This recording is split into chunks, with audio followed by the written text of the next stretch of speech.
The year was 1415, and an African empire was about to change the world.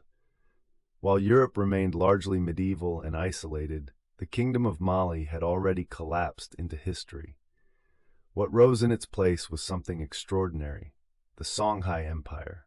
Under the rule of Sani Ali, who reigned from 1464 to 1492, Songhai became the largest empire West Africa had ever seen. Its cities gleamed with intellectual achievement. Its universities attracted scholars from across the Islamic world.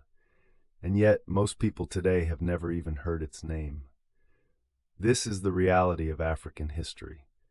Not that it lacks grandeur or importance, but that it has been systematically erased, minimized, and rewritten by those who wrote the textbooks.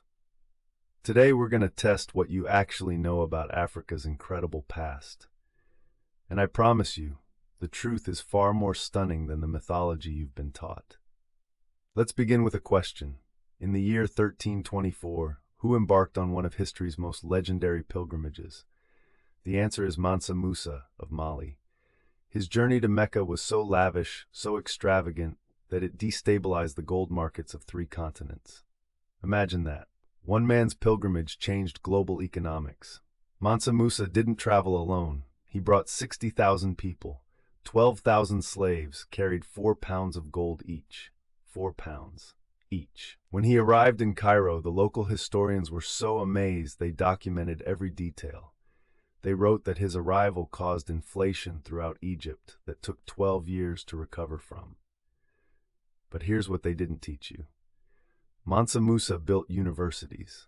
Not schools, universities.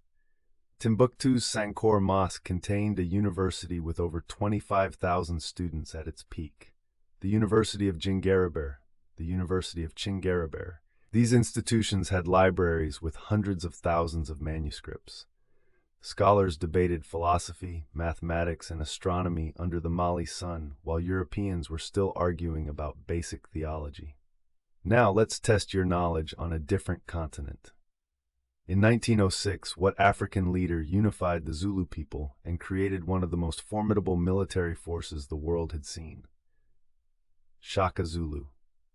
By implementing the assegai, a short stabbing spear, and revolutionary military tactics, Shaka transformed warfare itself. His innovations influenced military strategy across continents. Yet he's often portrayed in Western media as a savage warrior rather than the military genius he was. Let's move east. The Aksumite Empire. Have you heard of it? From the 1st to 7th centuries, Aksum controlled trade routes that connected Africa, the Mediterranean, the Middle East, and Asia. It was one of the 4 great superpowers of the ancient world, alongside Rome, Persia, and China.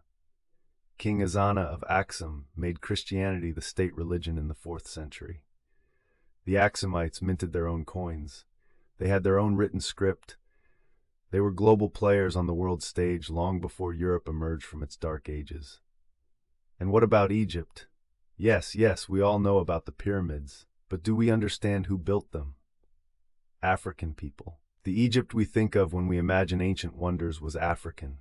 Nubia, Kush. These were African civilizations of tremendous power. Pharaoh Ramesses II, whose legacy defines ancient Egypt, ruled over an African empire. The Nile flows through Africa. The pyramids stand on African soil. Yet somehow we've allowed Egypt to be separated from Africa in the historical imagination. Here's the real test for you. After learning that Mali had universities when Europe had feudalism, after discovering that Mansa Musa's wealth reshaped global markets, after understanding that Aksum was a superpower, after recognizing that Shaka invented military tactics that changed warfare itself, will you continue accepting the incomplete history you've been fed? African history isn't a footnote to world history. It's the foundation. For too long, the continent that gave birth to humanity, that developed agriculture, that built empire,